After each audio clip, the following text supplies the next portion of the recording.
Queria te convidar a abrir a sua Bíblia aí, em Gênesis capítulo 12, verso 3. É um texto muito conhecido. Muito conhecido.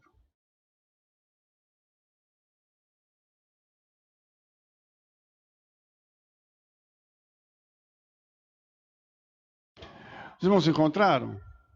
Gênesis 12, 3.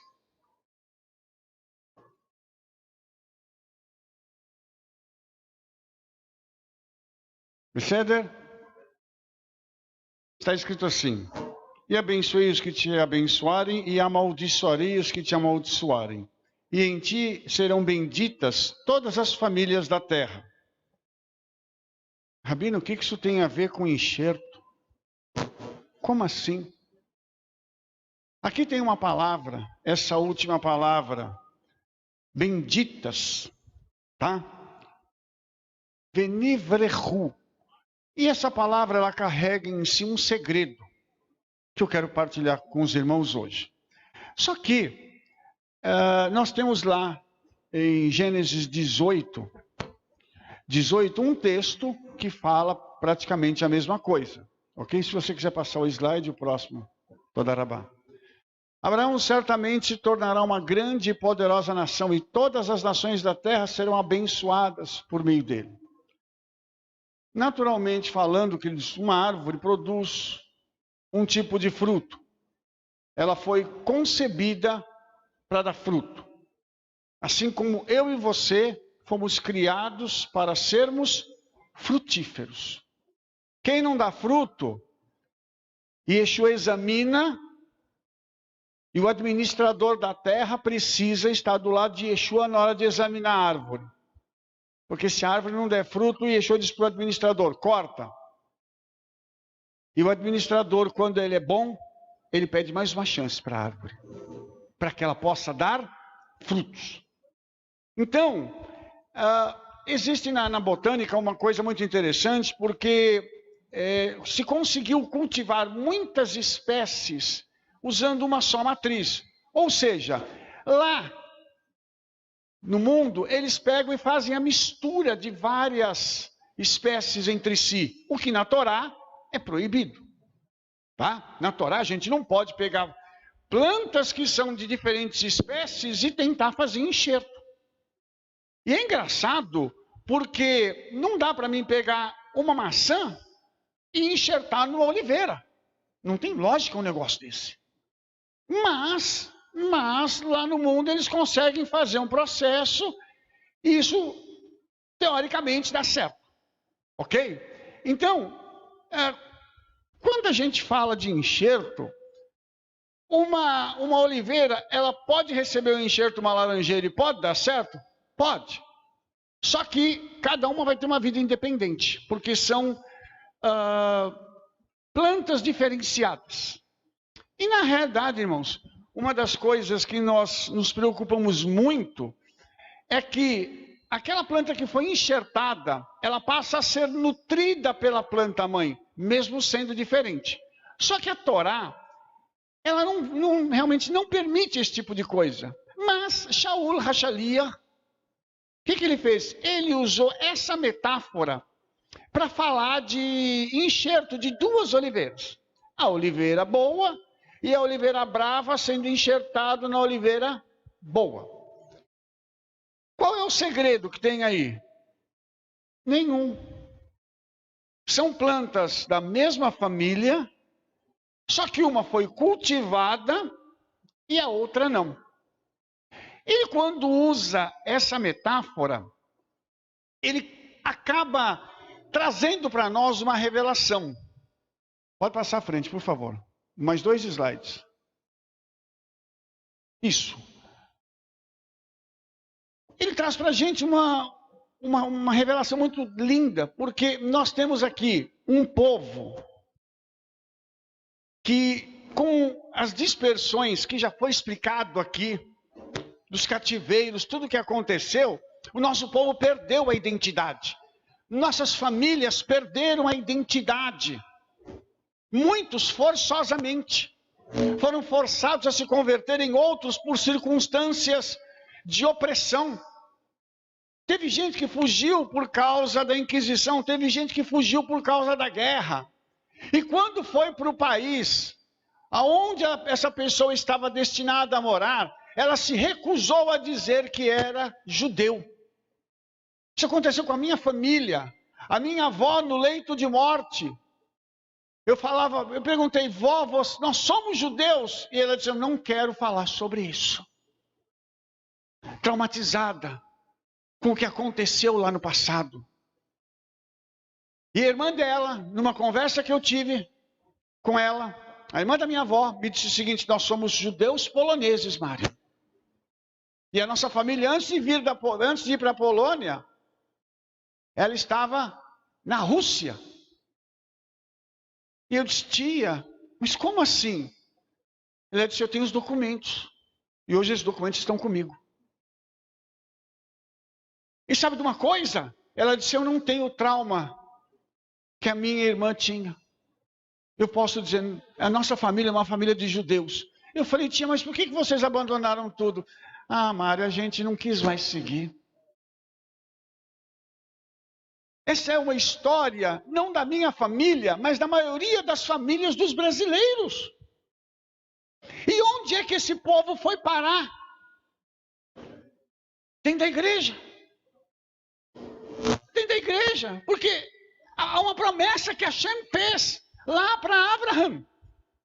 Que ele abençoaria as famílias do mundo inteiro através de judeus. Inclusive tem uma coisa interessante que os nossos sábios chamam também o povo de Israel de Goim. Isso é sério. Quer dizer, a gente quando olha para uma pessoa que está na igreja, eu tenho que olhar para ele como alguém que tem alguma raiz em Israel, mas que se perdeu. E hoje ele está sem identidade, largado, atrelado ainda a muitas coisas do catolicismo romano, e sem saber para onde ir.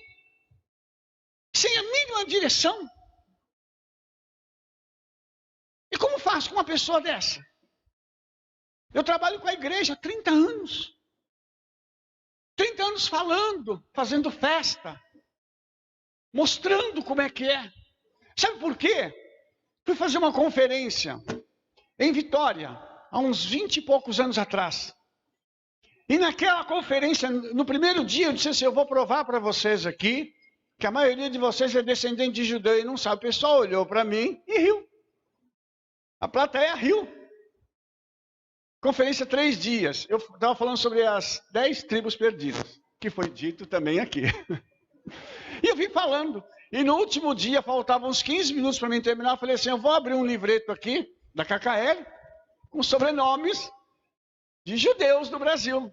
Falei, eu vou ler só os mais proeminentes, os irmãos vão ficando de pé, que tem esse sobrenome. Comecei a ler Silva, Pereira, Silveira, Matos, Santos, e começou a ficar de pé. Aí eu falei assim, olha para trás agora e me diz se aquilo que eu falei no primeiro dia era mentira. O pessoal começou a chorar.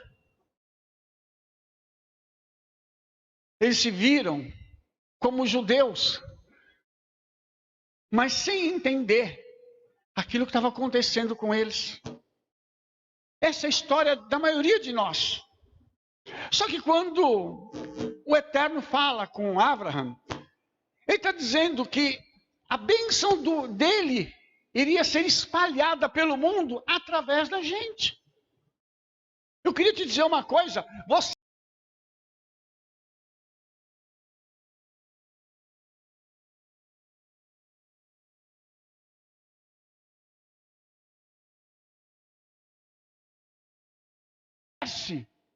mas a igreja não conhece o restante, o lado de lá da história que nós estamos conhecendo, nós estamos nos aprofundando nessa história.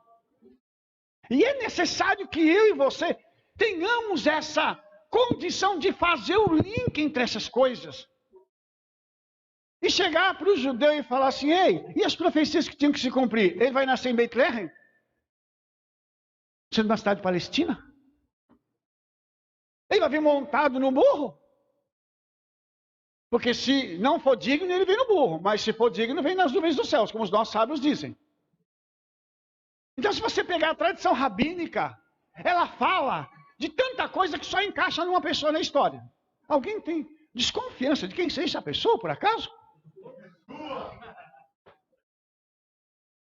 E você sabe de uma coisa, eu tenho uma opinião, irmãos. Cadê Marcelo? Aí é a minha heresia. Tá fazendo escola.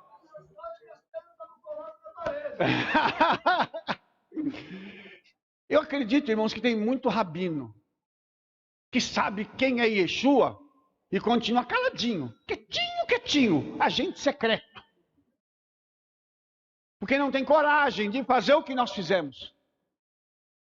Lá na minha cidade, eu sou um judeu assumido. Eu ando de kippah, talit katan, todo lugar que eu vou. Se você quiser ir na minha casa, em Votorantim, e não souber o endereço, você chega lá e fala assim, onde é que mora o judeu aqui? Eles vão falar assim, em frente àquela praça ali, ó.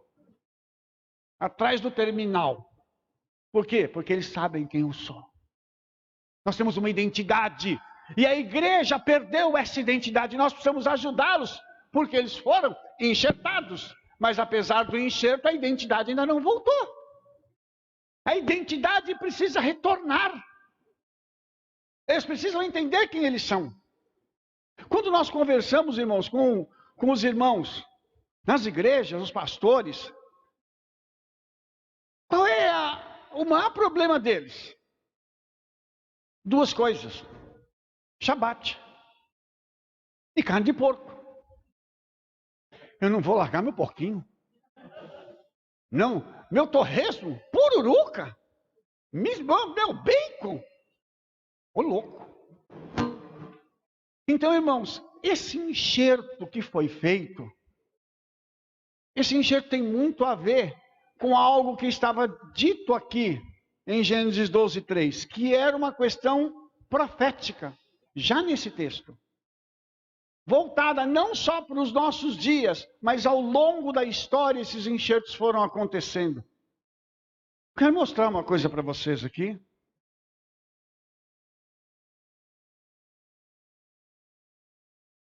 Rabi Eleazar, ele, lá em Gênesis 12:3, pode ir mais para frente. Isso. Volta. Isso. Rabi Eleazar usou esse método para interpretar Gênesis 12:3. Ao fazer isso, ele esperava que toda a terra um dia fosse abençoada, sendo enxertada em Abraão.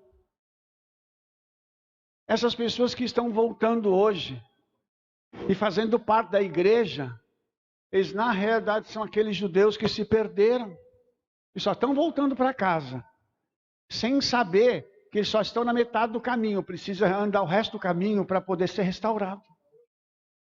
E uma coisa interessante, que as palavras dele são registradas no Talmud, e ele explica o seguinte: o santo bendito seja ele, disse a Abraão, tenho 2 belos brotos para enxertar em você, Ruth a Moabita e Naama a Amonita.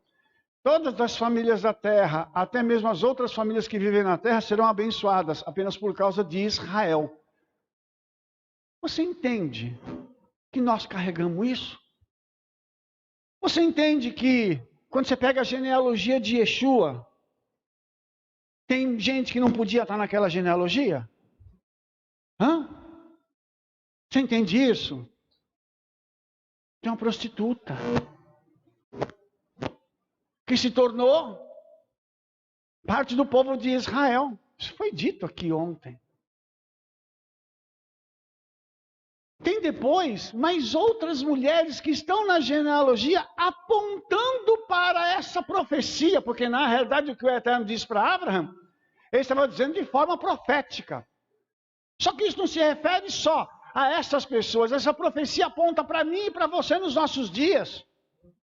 Quando alguns dos irmãos aqui carregam Ben Abraham nos seus nomes, vocês estão dizendo o seguinte: eu estou cumprindo essa profecia. Por quê? Porque o enxerto deu certo. Esse enxerto não morreu, esse enxerto vingou.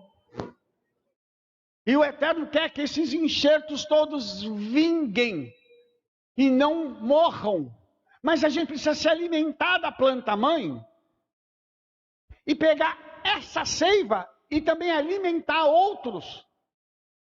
Lá na congregação a gente costuma dizer o seguinte, eu falo para os irmãos, vão trabalhar, né? Porque senão fica engordando. Conhecimento, conhecimento, conhecimento. Sabe falar de tudo. Mas não sabe chegar para outra pessoa e falar assim, ei, quero te apresentar o meu Messias, chamado Yeshua. A gente tem que estar pronto para isso. Onde a gente anda, as pessoas olham, e às vezes a gente está fazendo compra, a caixa pergunta assim, moço, posso fazer uma pergunta? Eu falo, manda. Você é judeu, né? Aí abriu a porta. Já quer ouvir. Abastecendo o carro. Atrás do meu carro está escrito Yeshua Hamashia. A frentista pergunta, moço, o que é aquilo ali escrito? Ela, colocando gasolina, o que é aquilo ali escrito, hein? Aí ela pergunta para mim, como é que você se cumprimenta? Eu disse, com shalom. O que significa? Significa paz, prosperidade, bem, interesse, segurança, saúde. Quando você dá shalom para alguém, 6 bênçãos fluem para aquela pessoa. E quando ela devolve o shalom, a bênção retorna. Ela falou, nossa, que bonito, né? Eu falei, é. Aí na hora que eu peguei, terminei, abasteci, sentei, liguei o carro. Ela, shalom, moço! Eu falei, shalom! Você está entendendo? As pessoas, elas não são estúpidas, elas entendem a linguagem que nós estamos falando quando nós damos simples explicações a elas. E elas podem fazer parte desse enxerto e estarem perdidas por aí, mas precisando serem trazidas de volta. O papel é nosso de fazer isso. Com uma linguagem simples, mostrando o seguinte, o pessoal que está lá fora, está lá, por enquanto, porque precisa voltar. Ah, Rabino, nossas congregações não vão suportar isso. Constrói outra. Ué, você acha que é brincadeira? Não, constrói outra. Constrói uma logo para 5 mil. Você está doido, Rabino? Não, não estou não. Estou não. O espírito da profecia que está aqui é para a gente não brincar. Rabino Boni falou, não é para brincar. Então nós não vamos brincar, mas nós vamos ter emuná. Uma emuná tal que a gente alcance e dizer para os outros assim, Hashem vai fazer em nome de Yeshua. E nós trabalharmos para isso acontecer.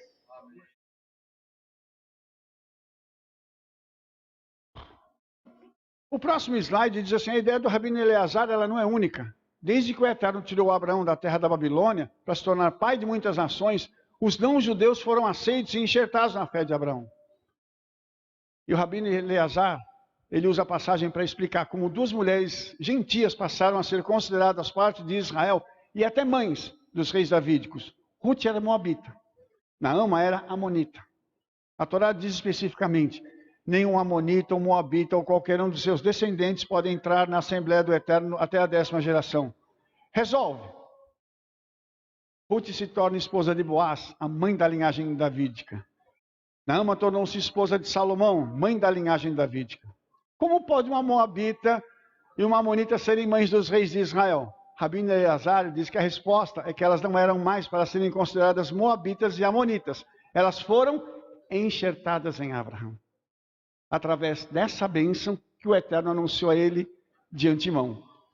Então, queridos, eu e você fazemos parte disso aqui. Só que a nossa pegada é diferente. A nossa pegada não é só ser enxertado, é ser enxertado e produzir. Alô? Produzir. Folhas, flores, frutos. E produzir outros rebentos. Produzir iguais a você, igual a mim. Produzir pessoas que vão olhar para essa situação e vão dizer assim, eu quero ser igual a esse camarada. Fala assim, eu quero ser rabino. Apesar do que a gente passa. Se eu quero estudar, eu quero pagar o preço. Eu quero ser enviado, eu quero receber a unção do Ruach HaKodesh para fazer as coisas acontecerem onde eu passar. Mas para isso, eu e você temos que entender esse enxerto. Quando eu e você entendermos esse enxerto, que ele está lá, mas não tem identidade, e ele olha para nós como se nós fôssemos alienígenas. Seja de que planeta? Por que vocês usam esse negocinho na sua cabeça? A primeira vez que nós entramos com a bandeira de Israel em Belo Horizonte, uma pessoa perguntou, é do Cruzeiro? É sério? Irmãos, perguntaram. Eu estava contando para o Rabino Yosef o seguinte, eu comecei a falar o nome de Yeshua em Belo Horizonte. Tem uma mulher que falou assim, tira esse satanista daqui. Ele está falando o nome de demônio. Então, você entende o que a gente vive. Entendeu, irmãos? Então, assim, nós já vivemos de tudo. Já quiseram nos matar. Mas sabe uma coisa que Rabino Boni me falou? Porque hoje o que aconteceu conosco aqui foi algo assim tremendo. Eu falei para ele, eu não estou acostumado a ser honrado. A gente está acostumado só a levar para o lado. Ele disse assim, mas Rabino, aqueles que bateram no senhor, muitos deles já caíram. E o senhor continua de pé. E eu falei, verdade. E é ele que mantém a gente de pé. Então eu queria te dizer uma coisa. Como que está meu tempo? Tem que acabar já. Mais 10.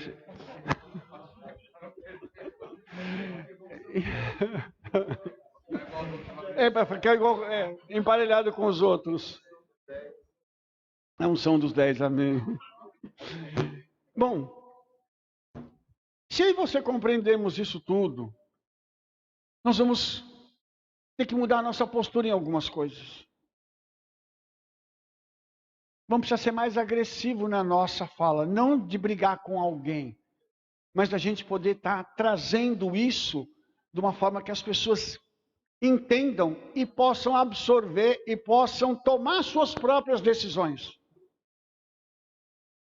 E nós precisamos orar, irmãos, para que esse espírito de temor que as lideranças evangélicas têm de nós caiam por terra. Porque quando a gente vai... É até engraçado, né? Eu sou convidado para ir em café de pastores. Eu vou em café de pastores, aí eu começo a falar com os pastores e eu fico no cantinho assim, ó. Fica 2 ou 3 comigo, os outros ficam olhando assim.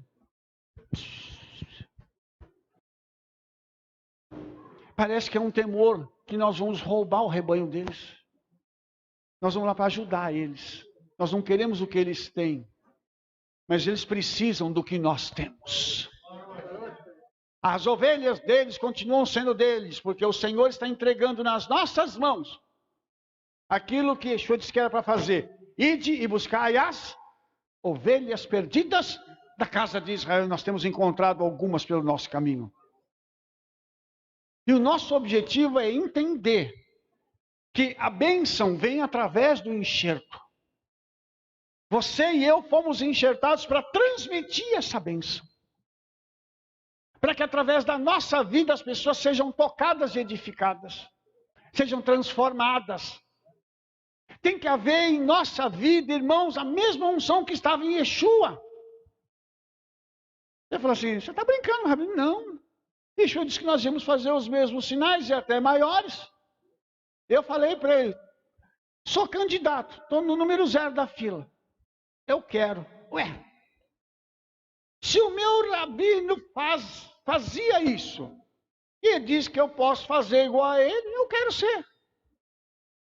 Sabe quem mais se aproximou de Yeshua na Brit Hadashah? Kefa. Ele olhava e Yeshua dizia, eu quero fazer igual a ele. Vocês lembram o que aconteceu? E Yeshua estava pregando e Yeshua disse assim, pode ir embora. É que eu vou cuidar de tudo aqui. Eles foram embora, atravessaram com o barco no meio do Mar da Galileia e estão lá. Aí, de repente, eles acharam que Yeshua ia pegar outro barco, né? Yeshua não precisava de barco. Ele foi andando. Sobre as águas. Os discípulos olharam. É um fantasma. Kefa olhou e falou, eu sei quem é ele. Se é você mesmo, deixa eu fazer o que você está fazendo. Eu quero andar sobre as águas, porque um discípulo tem que fazer o que o seu rabino faz. Ah, eu quero. Bateu um ventinho. Mas ele foi o cara que mais chegou perto. Sabe por quê? Porque ele tinha coragem para falar assim, eu quero fazer o que o meu rabino faz. Eu quero ressuscitar morto. Eu quero ver gente ser curada. Eu quero ver cego enxergar, paralítico andar. E cadê esse povo? Cadê? Lá no judaísmo tradicional eles não vão aparecer. Mas aqui nós precisamos nos mostrar a nossa cara. Nós somos discípulos de Yeshua. Aquele que fez os milagres acontecerem. E que eles precisam ver isso também. Sabe por quê, irmãos? Porque Yeshua mostrou que ele era uma Shia, não através da sua fala, mas através das suas atitudes. Uma atitude após a outra, ele ia mostrando para as pessoas que estavam ao seu redor quem ele era. Quando os discípulos de Yohanan, o imersor, foram até Yeshua, eles foram com uma pergunta. Não se lembram? É você ou temos que esperar outro? O que Yeshua disse? Os cegos vêm, os coxos andam, e aos pobres é anunciado. Quem que vinha fazer isso? O Mashiach.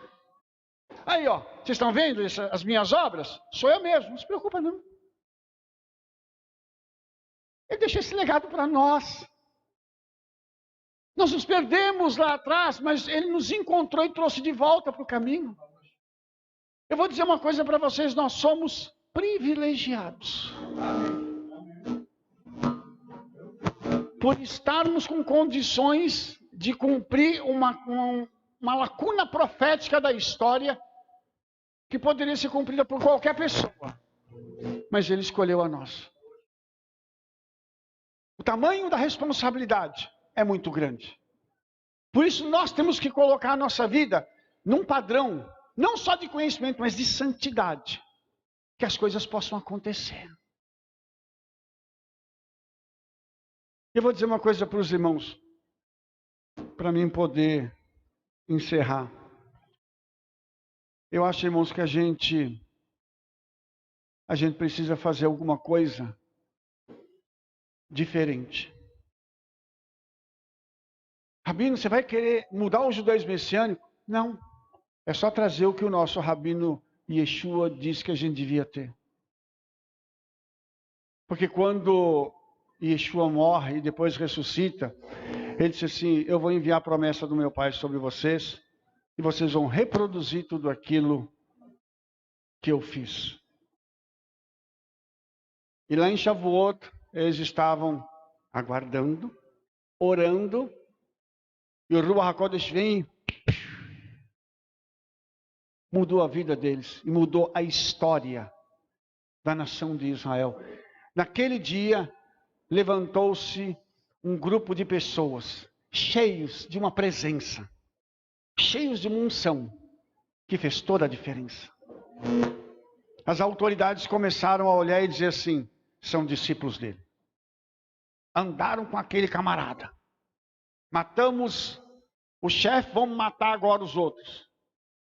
Só que eles não contavam que Yeshua ia pegar um dos perseguidores, ia atrás dele e falar assim, vem cá meu filho, você é meu.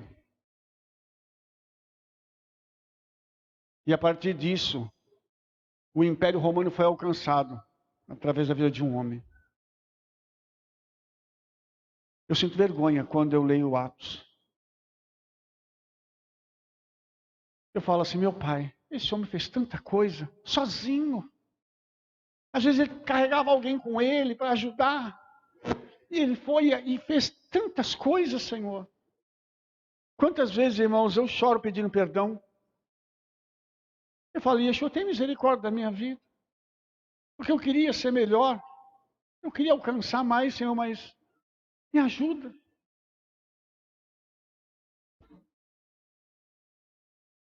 O final da nossa história, irmãos, eu não sei qual vai ser.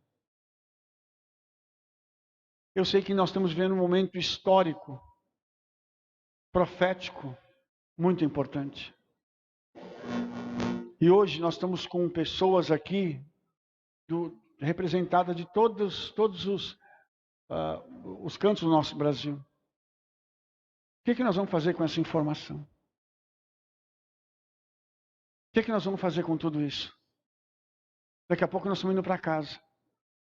Alguma coisa vai mudar? Tem que mudar. Tem que mudar. É preciso que o Senhor tome as nossas vidas, que o Ruach HaKodesh tome as nossas vidas. E diga assim, vou fazer diferente agora, através de vocês. Vou falar uma coisa para vocês. Se tem uma coisa que dói no meu coração é quando eu vejo alguém doente.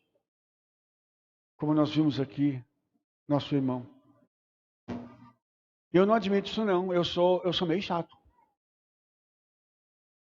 Eu passei uma experiência, vou contar isso aqui só para mim poder encerrar.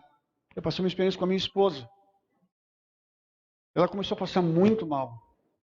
Por 2 vezes ela desmaiou, e nas 2 vezes que ela desmaiou foi uma coisa tão séria que eu senti que ela estava indo embora. E eu clamei nas 2 vezes a Yeshua, eu falei, Pai, tem misericórdia. E ela voltou nas 2 vezes. E aí, depois de alguns meses, ela veio passar mal de novo. Começou a passar mal. E eu não sabia o que era. Eu comecei a orar. E teve um momento da minha oração, eu não dormia vários dias. Porque ela estava bem, daqui a 2 minutos ela... E eu falava assim, Pai, eu não aguento mais. Eu falei, Senhor, eu vou fazer uma coisa com o Senhor aqui. Fazer um trato. Ou o Senhor cura dolores, ou o Senhor me mata. Porque eu não estou suportando ver a minha mulher assim. Eu não estou suportando mais, Pai. Não consegui dormir. E olhar para ela e ter medo que alguma coisa vai acontecer com ela. Não suporto mais isso, Senhor. Ou o Senhor faz, ou o Senhor me leva. Porque eu não quero sofrer. Mais do que eu estou sofrendo e o que eu estou vendo ela sofrer. Meu sofrimento é duplo, porque eu vejo ela ruim e eu fico ruim, eu fico pior ainda. E naquele momento o Espírito Santo me disse assim, entrega ela para mim, coloca ela no meu altar. Eu falei, tá bom. Fiz uma oração, irmãos, entregando ela e colocando ela no altar. Eu falei, Senhor, eu preciso dormir. Ela não dormia à noite. Se ela não dormia, ela está do meu lado, eu não dormia também. Nós fomos para a cama, dormimos. Naquela noite, nós 2 dormimos. No dia seguinte eu levantei para fazer café, quando ela levantava eu ia atrás. Para ver como é que ela estava. Aí ela levantou, foi ao banheiro, eu falei, tá tudo bem? Ela falou, tá. Ela falou, estou com fome. Eu falei, fiz café. Ela tomou café, ela falou assim, é porque eu preciso lavar roupa. Eu falei, ei, calma. Não, eu estou bem. Eu quero lavar roupa. Eu quero arrumar essa casa. Eu quero isso, eu quero aquilo. Eu falei, vai devagar, calma, respira, vai devagar. Aí ela começou. E naquele dia o Espírito Santo disse assim, a obra que eu faço, ninguém contesta. Eu curei tua mulher agora e você vai ver isso.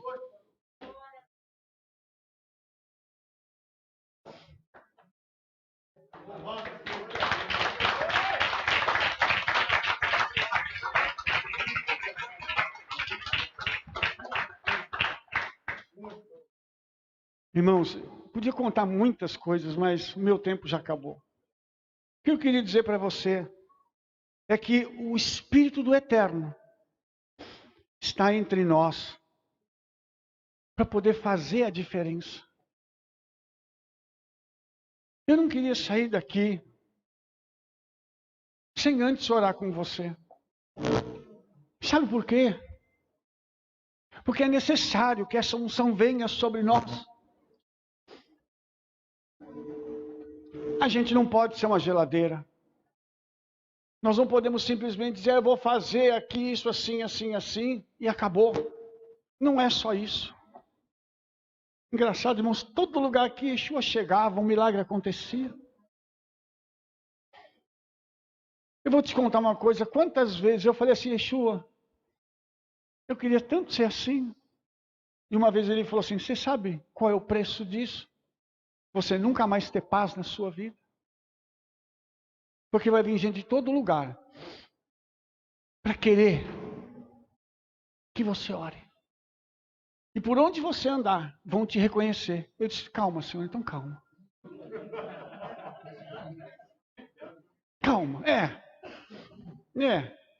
Então, ele falou, porque era comigo assim. E aquilo entrou tão profundo no meu coração. Eu falei, mas pelo menos me usa, Senhor. E ele disse, isso eu vou fazer. Eu queria dividir isso com os irmãos hoje. Sabe por quê, irmãos? Porque a nossa necessidade do nosso país é muito grande. Eu não sei como é que está a América. Mas aqui no Brasil, as pessoas precisam muito disso. Elas estão com sede. Elas estão com fome. E não tem quem alimente, irmãos. Você tem os pães e os peixes na mão. Alimente as pessoas que precisam. Você tem tudo na sua mão. Faça a sua parte. Se coloque à disposição do Ruach HaKodesh. Deixa a coisa acontecer. Nós, como trabalhamos mais com a igreja, o nosso mover, nosso serviço é diferente de vocês. E lá, irmãos, muitas coisas têm acontecido. E muitas pessoas têm olhado e dito assim, uau, é esse Yeshua que eu quero. E nós estamos precisando disso. Porque eu te garanto uma coisa, que se Yeshua estivesse aqui, nenhum de nós estava de pé por causa da glória dele. E é isso que nós queremos. Nós queremos Yeshua dentro das nossas sinagogas. Yeshua dentro das nossas congregações. Yeshua dentro das nossas casas. Yeshua dentro de nós. Para falar assim, eu preciso que o Senhor faça algo diferente através da minha vida. Porque a minha vida não tem sentido no mundo, ela é tudo igual. Ou o Senhor faz diferente.